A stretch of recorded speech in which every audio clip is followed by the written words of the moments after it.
Now let's begin. The morning sun filtered through the blinds of the modest two-bedroom apartment where Norman Benjamin sat at his small kitchen table, scanning the financial reports on his tablet. At 63, his silver hair and weathered hands told stories of hard work, but his sharp eyes missed nothing in the columns of numbers before him. The apartment was clean but unremarkable: secondhand furniture, a television from 5 years ago, kitchen appliances that worked perfectly fine despite their age. Norman had learned long ago that wealth whispered while poverty shouted. He'd grown up in Section 8 housing with a single mother who worked 3 jobs, wearing clothes from the Salvation Army, and eating mayonnaise sandwiches when times were especially tight. At 15, he'd started a lawn care business with a rusty mower he'd fixed himself. By 18, he owned 6 mowers and employed 4 people. By 25, he'd pivoted into property management after buying his first condemned building for $8,000, renovating it himself, and flipping it for $42,000. Now, at 63, Norman's portfolio included 47 residential properties, 3 commercial buildings, a stake in a private equity firm, and enough investments to generate 6 figures monthly in passive income alone. His net worth hovered somewhere around $32 million, though he'd stopped counting precisely after the first $10 million. None of this showed in his lifestyle. He drove a 7-year-old Honda Civic, shopped at discount grocery stores, and lived in this simple apartment in a working-class neighborhood. People assumed he was a retired postal worker or mechanic, living on Social Security and a modest pension. Norman preferred it that way. He'd seen what the appearance of wealth did to people, how it changed relationships, attracted parasites, and corrupted character. His daughter Lindsay knew he was comfortable, but he'd never revealed the full extent of his assets. He wanted her to build her own life, make her own choices, find love for the right reasons. The phone rang, interrupting his review. Norman smiled when he saw Lindsay's name on the screen. "Morning, sweetheart," he answered. The sound that came back stopped his heart. Lindsay was crying. Not just tears, but the kind of sobbing that came from somewhere deep and broken. "Dad," she managed between gasps.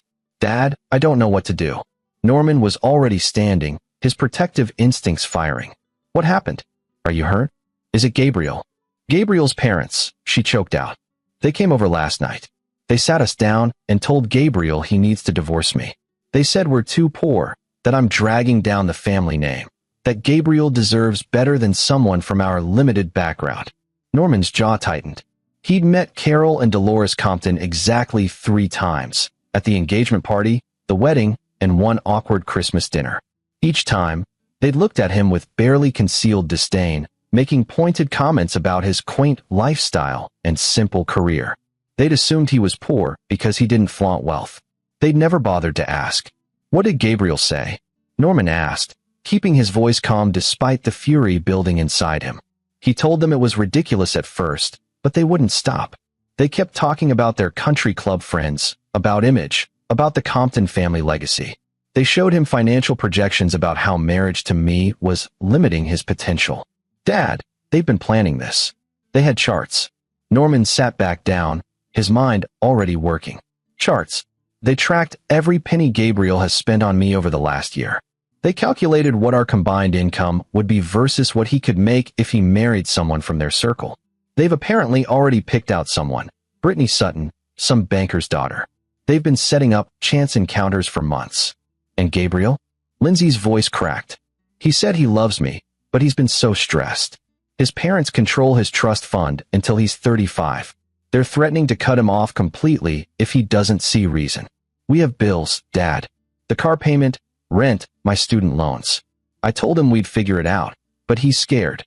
Norman remembered Gabriel Compton, 28, pleasant enough, worked as a mid-level analyst at his father's commercial real estate firm. Not a bad person, just weak. Raised with money, never had to fight for anything, and now crumbling under pressure from the people who controlled his life. "Where are you now?" Norman asked. "At the apartment." Gabriel went to work. "His mother called this morning and told me I should make this easy on everyone and start looking for my own place. Dad, I don't know what to do. I love him, but I can't fight his whole family." Norman stood and walked to his bedroom closet. Behind his modest collection of jeans and polo shirts, a small safe held documents that told a very different story than his apartment suggested. "Lindsay, I need you to do something for me, he said calmly. Invite them to dinner. Carol, Dolores, and Gabriel. This Saturday. Dad, I don't think. Trust me. Tell them I'd like to discuss the situation like adults. Tell them I respect their concerns and want to find an amicable solution. Make it sound like I'm going to convince you to let Gabriel go. There was silence on the line. Then, what are you planning? Just trust me, sweetheart. Can you do that? Okay, Lindsay said quietly. I trust you. After hanging up, Norman sat in his small apartment and let himself feel the anger. Not the explosive kind. He'd learned to control that decades ago. This was the cold, calculating anger that had built an empire from nothing. The Comptons thought they knew who he was based on his zip code and his car. They'd judged his daughter unworthy without knowing the first thing about either of them. They were about to receive an education. Norman spent the next hour making calls. First to his property manager, then to his accountant, then to an old friend who worked in private investigation. By the time he finished, he had a much clearer picture of Carol and Dolores Compton. Carol owned Compton and Associates, a commercial real estate firm that had been in the family for 3 generations. On paper, it looked successful, an impressive office downtown, high-profile clients, membership in all the right clubs. Norman's investigator friend dug deeper and found a different story. The company was hemorrhaging money, kept afloat by increasingly creative accounting and a credit line that was nearly maxed out. Carol had made bad investments in 2022, doubling down on office space right before the remote work revolution gutted demand. He was facing margin calls on leverage positions. Dolores Compton, née Bradshaw, came from old money that had evaporated 2 generations ago. She maintained the appearance of wealth through maxed credit cards and a trust fund that paid just enough to cover country club dues. She drove a leased BMW, wore designer clothes bought on credit, and lived in a house mortgaged to the hilt. The Comptons were broke. Worse than broke, they were drowning in debt while maintaining an elaborate facade. Gabriel's trust fund, which they controlled, was likely already being borrowed against. They needed him to marry money because they needed an infusion of cash. Brittany Sutton's family had real wealth, the kind that could save Compton and Associates from collapse. This wasn't about protecting Gabriel from a poor match. This was about their own survival, dressed up as family pride. Norman smiled for the first time since Lindsay's call. He knew exactly how to handle this. Saturday arrived with perfect autumn weather. Norman had chosen his venue carefully, not his apartment, but a property he'd recently purchased in an up-and-coming neighborhood. The house was small, a 2-bedroom bungalow that needed work. He'd made sure to leave paint cans in the garage and tools scattered around, as if he were doing repairs himself. Lindsay arrived first with Gabriel, who looked nervous and exhausted. Norman hugged his daughter tight and shook Gabriel's hand firmly. Thanks for coming, Norman said. I know this is awkward for everyone. Gabriel managed a weak smile.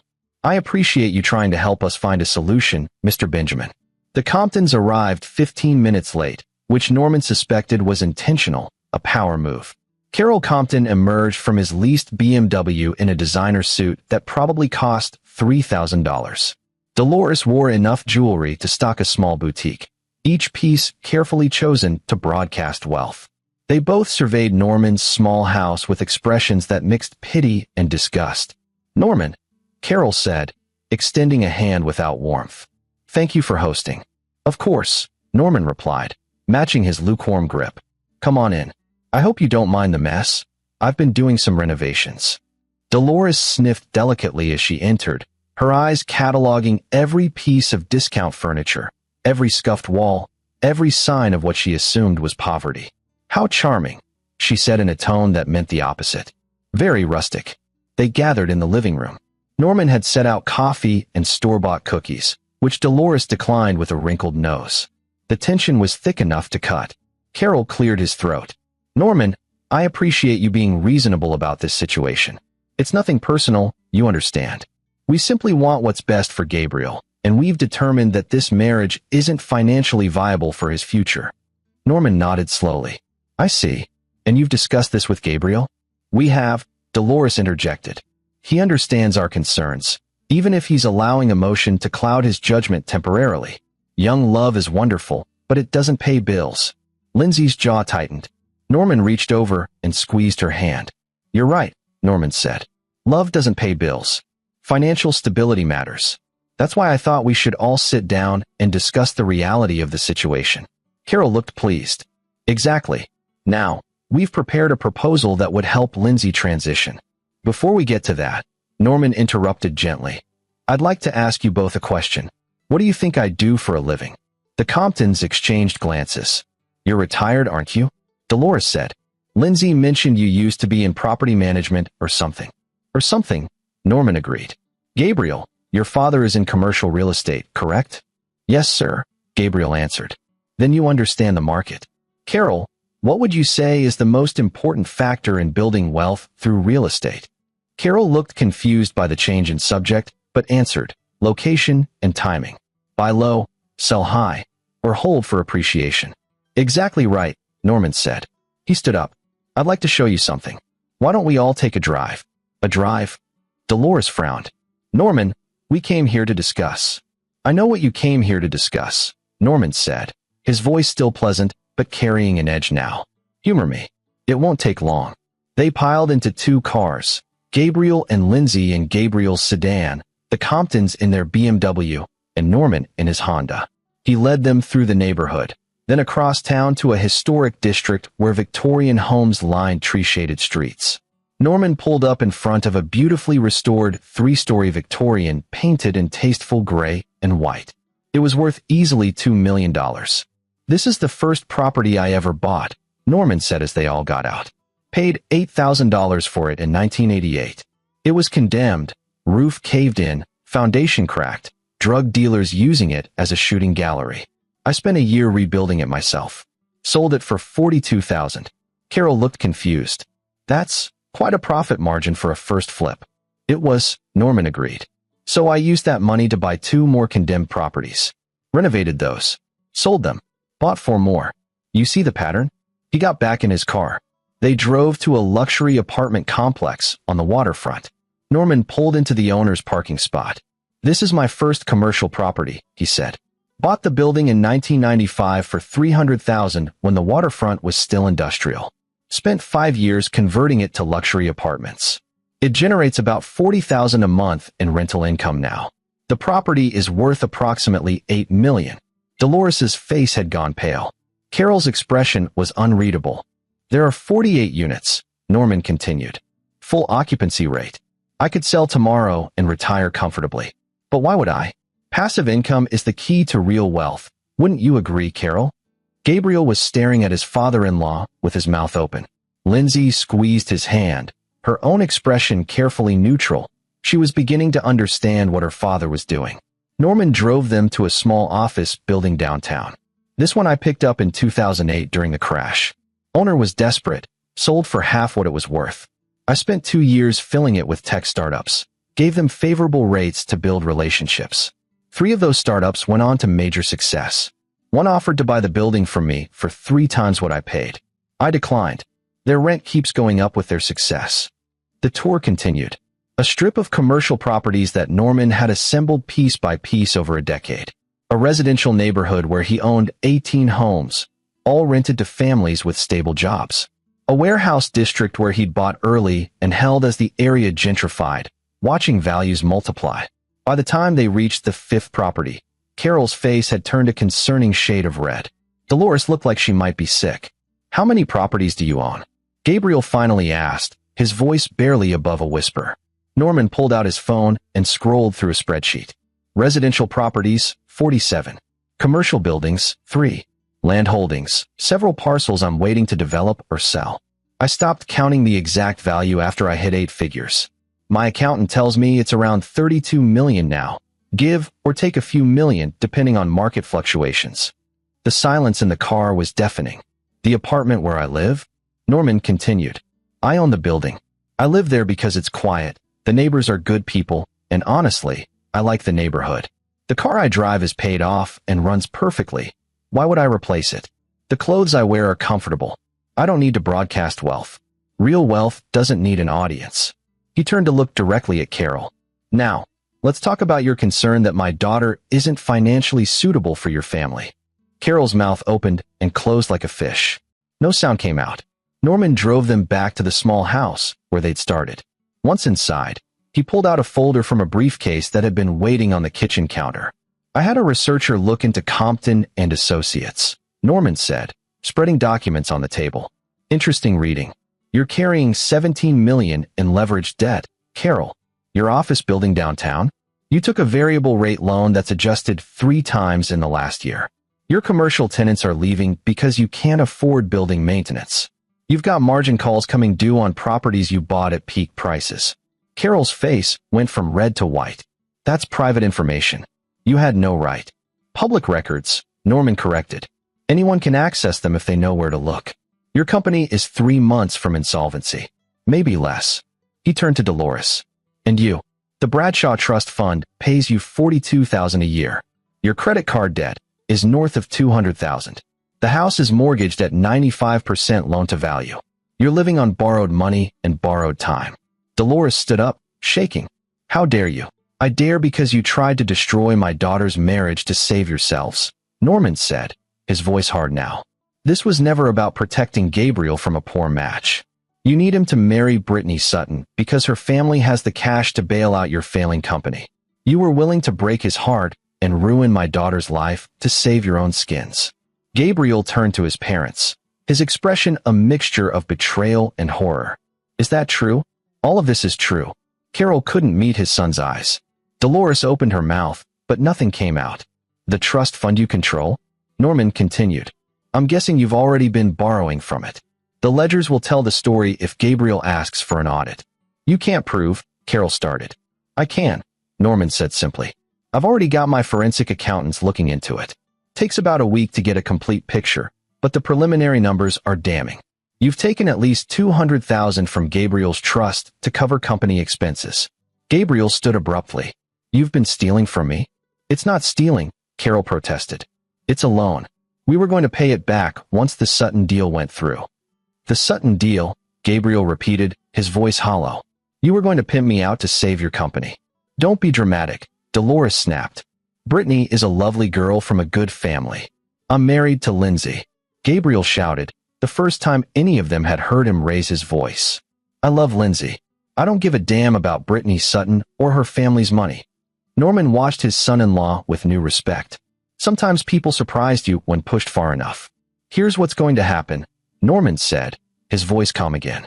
Gabriel and Lindsay are staying married. You're going to leave them alone. You're going to stop manipulating, stop scheming, and stop trying to interfere in their relationship. Or what? Carol demanded, trying to salvage some authority. Norman smiled. Or I'll buy your debt. Every single loan, every line of credit, every margin call. I've already spoken to several of your creditors. They'd be happy to sell at a discount. Once I own your debt, I can call it due whenever I want. I can foreclose on your office, your house, every asset you have. I can destroy you financially without breaking a sweat. The threat hung in the air. Carol's lawyer instincts kicked in. That's extortion. No, Norman corrected. Extortion would be if I threatened to do something illegal unless you paid me. I'm simply explaining the consequences of continuing to harass my daughter. You made this about money. I'm showing you who actually has it. What you do with that information is your choice. He stood up, signaling the meeting was over. Gabriel, Lindsay, you're welcome to stay. Carol, Dolores, I think we're done here. The Comptons left without another word, Dolores practically running to their car. Through the window, Norman watched Carol slam his door hard enough to rock the BMW. Gabriel collapsed onto the couch, his head in his hands. I can't believe they did this. Any of this. Lindsay sat beside him, wrapping her arm around his shoulders. I'm sorry. I know they're your parents. They're con artists, Gabriel said bitterly. Everything I thought I knew about my family was a lie. The legacy, the success, all of it was smoke and mirrors built on debt and deception. Norman poured 3 glasses of water and brought them over. Your parents made bad choices, Gabriel. That doesn't define you. The question is, what do you do now? Gabriel looked up, his eyes red but clear. I want to request a full audit of my trust fund. I want to know exactly what they took and when. And I want to press charges if they broke the law.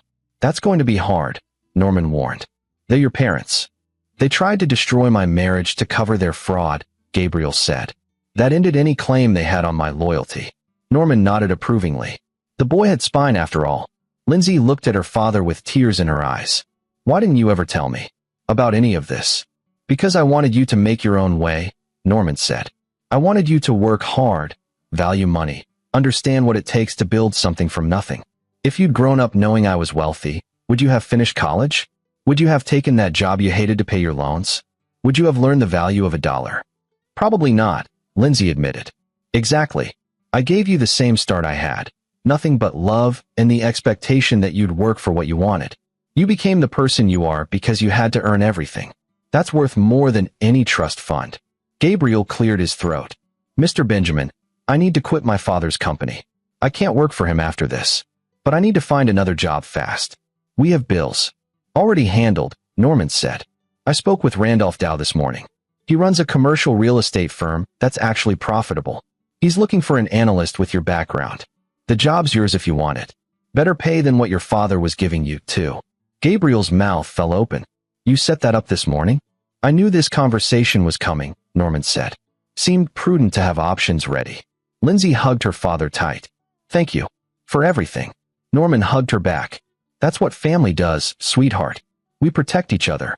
3 days later, Gabriel's forensic accountant confirmed what Norman's preliminary investigation had suggested. Carol Compton had embezzled nearly $300,000 from his son's trust fund over the past 4 years. The money had gone toward covering bad investments, maintaining appearances, and desperately trying to keep Compton and Associates afloat. Gabriel filed charges. The district attorney's office, smelling blood in the water and always eager for a high-profile white-collar case, took it eagerly. Carol Compton was arrested at his office. Perp walked past associates and clients in handcuffs. The footage made the evening news. Dolores tried to claim ignorance, but bank records showed her signature on several of the fraudulent transfers. She was charged as an accessory. Their assets were frozen pending investigation. The Comptons' carefully constructed social facade crumbled overnight. Country club memberships were revoked. Friends suddenly remembered previous commitments. Invitations dried up. In their world, perception was everything, and the perception now was that they were criminals and frauds. Norman kept his word about buying their debt. He purchased the notes on their house, their car leases, and the commercial loans on Carol's office building for 60 cents on the dollar. The creditors were happy to offload the risky loans. Norman was patient. He could wait for the legal process to play out before deciding what to do with the properties. Compton and Associates declared bankruptcy 2 weeks after Carol's arrest. The client list was acquired by a competitor for pennies on the dollar. The office building went into foreclosure. Norman bought it at auction for a quarter of its original value. He had plans to convert it into mixed-use space with affordable housing on the upper floors. For months after that dinner at Norman's small house, the trial concluded. Carol Compton was sentenced to 6 years in federal prison for embezzlement and wire fraud. Dolores received 3 years for her role in the scheme. Both were ordered to pay restitution that they would never be able to afford. Gabriel had testified against his father. It had been the hardest thing he'd ever done, but also the most necessary. He told the court about the manipulation, the lies, the attempt to force him into a marriage to cover financial crimes. The jury deliberated for less than 3 hours. Norman attended the sentencing. As Carol was led away in handcuffs, he caught Norman's eye. There was hatred there, but also something else, a bitter recognition.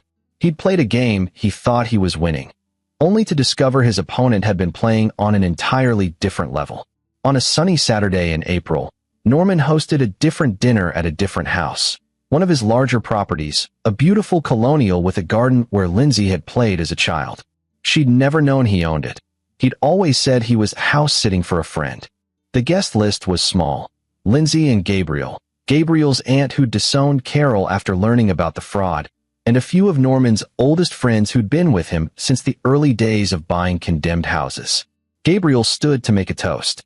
A year ago, I thought I knew who I was, the son of a successful family with a proud legacy. Turns out I was the son of criminals living on borrowed money and borrowed time. It was the worst discovery of my life, and also the best. He looked at Lindsay. Because it taught me what actually matters. Not money or status or country club memberships. Character. Integrity. Family. The real kind, not the fake kind I grew up with. He turned to Norman. Sir, you could have held this over my head. You could have made me feel small or obligated. Instead, you gave me a job on my own merit. Let me prove myself, and treated me with more respect than my own father ever did. You showed me what it means to be a man of substance instead of just appearance." Norman raised his glass. "You earned it, son. The job, the respect, all of it. You stood up when it mattered. That's character." Later, as the party wound down, Lindsay found her father in the garden. "Can I ask you something?" "Always. When I called you that day, crying about Gabriel's parents, did you already know?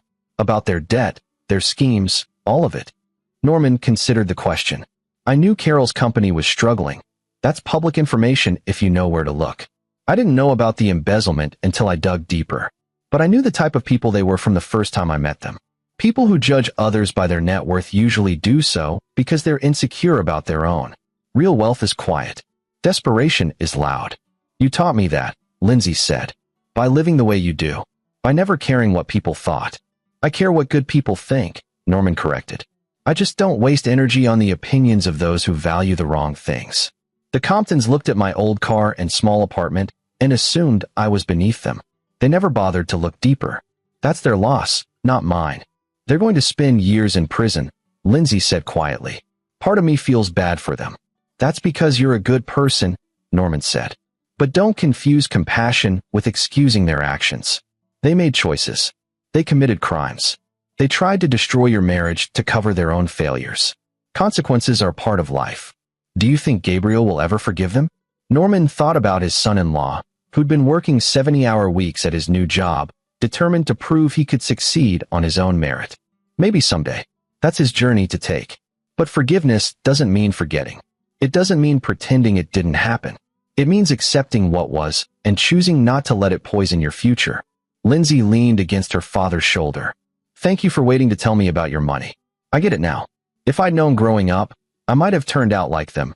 Entitled, shallow, valuing the wrong things." "You could never be like them," Norman said. "You've got your mother's heart. She was the kindest, strongest person I ever knew. When she got sick and we had no insurance, no money, I promised her I'd build something better. Every property I bought, every deal I closed, it was for her. To prove that our circumstances didn't define our worth. I wish she could see what you built. She'd probably tell me I'm being too soft on the Comptons," Norman said with a smile. She had a sharp edge when it came to protecting family. They stood together in the garden as the sun set, painting the sky in shades of orange and gold. In the distance, they could hear Gabriel laughing at something one of Norman's friends had said. It was a good sound, genuine, unburdened by the weight of family secrets and financial schemes. 6 months later, Gabriel got a promotion. His work at Dow Commercial had attracted attention from bigger firms, but he'd chosen to stay loyal to the man who'd given him a chance. He and Lindsay moved into one of Norman's properties, a 3-bedroom house in a good school district that Norman sold to them for half the market value. Gabriel insisted on paying every penny, even though it would take years. Norman respected that. The Comptons' house sold to pay restitution. The proceeds didn't cover even a fraction of what they owed, but it was something. Dolores's lawyer managed to get her sentence reduced to 18 months plus probation. She would be released to a halfway house, stripped of everything she'd once valued. The jewelry, the designer clothes, the social connections. Carol would serve his full term. Norman ran into Brittany Sutton at a charity gala. She approached him with a champagne flute in hand and a knowing smile. "You're Norman Benjamin," she said. "I've heard about you." "Nothing good, I hope," Norman replied. She laughed. "Actually, I wanted to thank you. I found out about the Comptons' little scheme to marry me off to their son. My father did some digging after the arrest and discovered they'd been courting him for investment in their company while simultaneously setting up accidental meetings between me and Gabriel. I'm sorry you were used like that. Don't be. It opened my eyes to how my family operates. We're not much better than the Comptons, honestly, just better at hiding it. Watching you expose them was instructive. Sometimes the quietest person in the room is the most dangerous." Norman raised his glass. "Not dangerous, just prepared. Is there a difference?" "I suppose that depends on which side of the table you're sitting." Brittany clinked her glass against his. "I'll try to remember that. And Mr. Benjamin, your daughter is lucky to have you." "I'm lucky to have her," Norman corrected. A year after the sentencing, Lindsay came to Norman's apartment, the same modest place he'd always lived, with news. She was pregnant. Gabriel had been there too, beaming with pride and terror in equal measure. "We wanted you to be the first to know," Lindsay said. "Besides us, obviously." Norman felt his eyes water. "Congratulations. Both of you. You're going to be wonderful parents." "I'm terrified," Gabriel admitted. "What if I'm like my father? What if I mess this up?" "You're already different from him," Norman said. "You're asking the question. He never did. He just assumed he was right, and everyone else was wrong. That awareness, that fear of failing, that's what will make you a good father. Because you'll try. You'll care. You'll put your child first." "Will you teach them?" Lindsay asked. "About money, about building something from nothing, about character over appearance?" "I'll teach them what I taught you," Norman said. "That wealth is a tool, not an identity. That what you do matters more than what you have. That the measure of a person is what they do when no one's watching." Gabriel cleared his throat. "Sir, I was wondering if you'd consider being our child's godfather. I know that's a lot to ask, given everything." "I'd be honored," Norman said simply. They sat in his small apartment, surrounded by second-hand furniture and bargain decorations, and planned for the future. Norman thought about his own father, who'd left when Norman was 3. About his mother, who'd worked herself to death trying to provide. About the lessons he'd learned in poverty and the wisdom he'd gained in wealth. The Comptons had thought they could judge him by his appearance, intimidate him with their facade of success, and push him aside like he didn't matter. They'd learned the hard way that surface impressions were just that, surface.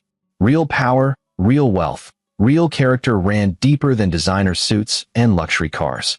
Norman's grandson was born on a Tuesday in October. They named him Benjamin Gabriel Compton, carrying forward both family names, honoring the past while building toward the future. Norman held him in the hospital room and made the same promise he'd made to Lindsay when she was born. "I'll protect you, teach you, and love you. You'll build your own life, make your own way, and hopefully be better than all of us." Carol Compton sent a letter from prison asking to see photos of his grandson. Gabriel burned it. Some bridges, once burned, stayed burned. Dolores tried to reach out through lawyers, claiming grandparent rights. Her case was dismissed when the evidence of her attempted manipulation came to light. The child would grow up knowing the truth, that his paternal grandparents were criminals who valued money over family, appearance over substance. But he would also know his maternal grandfather, who'd built an empire from nothing and lived like he had everything because he valued the right things. On Benjamin's first birthday, Norman set up his first trust fund, not the kind the Comptons had controlled and stolen from. This one was ironclad, managed by independent trustees, untouchable until the boy turned 30. Inside the fund were 3 letters Norman had written, one to be opened at 18, one at 25, one at 30. The first letter read, "You're old enough now to understand that money is power, but power is responsibility. Use it wisely. Build something that matters. Help people who need it. Remember that wealth whispers while poverty shouts." The second letter, "You're building your career now. I hope you're doing work you love, not just work that pays. If you're struggling, that's good. Struggle builds character. If you're succeeding, share it. Success means nothing if you hoard it." The third letter, to be opened when the trust fund became available. "You have a choice now. You can take this money and live off it, or you can use it to build something greater. I hope you choose to build. Not because I expect it, but because I believe you're capable of it. This money represents 50 years of work, sacrifice, and careful planning. Make it mean something." Norman updated his will annually. The properties would be split, some to Lindsay and Gabriel, some to charity, some held in trust for Benjamin and any future grandchildren. The empire he'd built from condemned houses and late-night renovation work would continue beyond him, a legacy not of wealth but of values. He still lived in his modest apartment, still drove his Honda Civic, still shopped at discount stores. People still assumed he was just another retired worker living on a modest pension. He preferred it that way. The people who mattered knew the truth. The people who didn't matter didn't deserve to know. Sometimes Norman drove past the Comptons' old house, now owned by a young couple with 2 kids and a dog. They'd painted it cheerful yellow and planted flowers in the garden. It looked happy, happier than it ever had when the Comptons lived there, performing wealth they didn't have. He thought about the dinner that had changed everything, about the look on Carol's face when he realized he'd misjudged everything, about Dolores's horrified expression when her facade crumbled. He felt no guilt. They'd made their choices. He'd simply shown them the consequences. Gabriel had grown into his own man, no longer the weak-willed son afraid of disappointing his parents. He'd built a reputation in the industry based on integrity and skill. Some people still whispered about his father's crimes, but Gabriel held his head high. He'd testified. He'd done the right thing. That counted for something. Lindsay had started a nonprofit helping formerly encarceled individuals find housing and employment. She used some of her father's properties as transitional housing, giving people the second chance the Comptons had never given anyone. Norman was proud of her in ways he couldn't express. On a cool evening in December, 5 years after that fateful phone call, Norman sat in his apartment reviewing financial statements. His portfolio had grown despite the economic turbulence. Smart investments, patient holding, and a refusal to chase trends had served him well. His phone rang. It was Gabriel. "Hey, sir. Just wanted to give you a heads up. Carol's being released next month." He served his full sentence with no parole reduction. "How do you feel about that?" Norman asked. "Honestly, nothing. He's just a stranger who shares my DNA. He made his choices. I've made mine. That's a healthy perspective. He's going to be broke, you know? Dolores left him while he was inside. She's remarried to some guy she met in AA. Carol will have nothing. Part of me wonders if he'll try to reach out. And if he does, I'll tell him the same thing I told him at sentencing. He stopped being my father when he tried to destroy my marriage for money. Nothing's changed." Norman heard the strength in Gabriel's voice. Good man. After hanging up, Norman thought about Carol Compton, once so sure of his superiority, his status, his right to judge others. Now he'd emerged from prison with nothing, knowing his son had built a better life without him, knowing his grandson would grow up hearing about his crimes. Some people called that justice. Norman called it consequences. He closed his laptop and looked around his small apartment. Tomorrow he'd drive to Lindsay's house for dinner. Benjamin would show off a new drawing. Gabriel would talk about a big deal he'd closed. They'd eat together, laugh together, and be a family, the real kind, built on love and respect rather than money and manipulation. The Comptons had thought they were better than Norman because of their expensive clothes and fancy cars. They'd learned the hard way that true worth couldn't be leased or financed or faked. It had to be earned, built slowly over years of hard work and right choices. Norman had built his empire from nothing. He'd protected his daughter. He'd helped his son-in-law become a man of substance. He'd set up his grandson for success while teaching him values. That was legacy. That was wealth. And no amount of designer suits or country club memberships could buy it. He turned off the lights in his modest apartment and went to bed, satisfied. Tomorrow would bring new challenges, new opportunities, new chances to build something that mattered. That was enough. That was everything. This is where our story comes to an end. Share your thoughts in the comments section. Thanks for your time. If you enjoy this story, please subscribe to this channel. Click on the video you see on the screen, and I will see you there.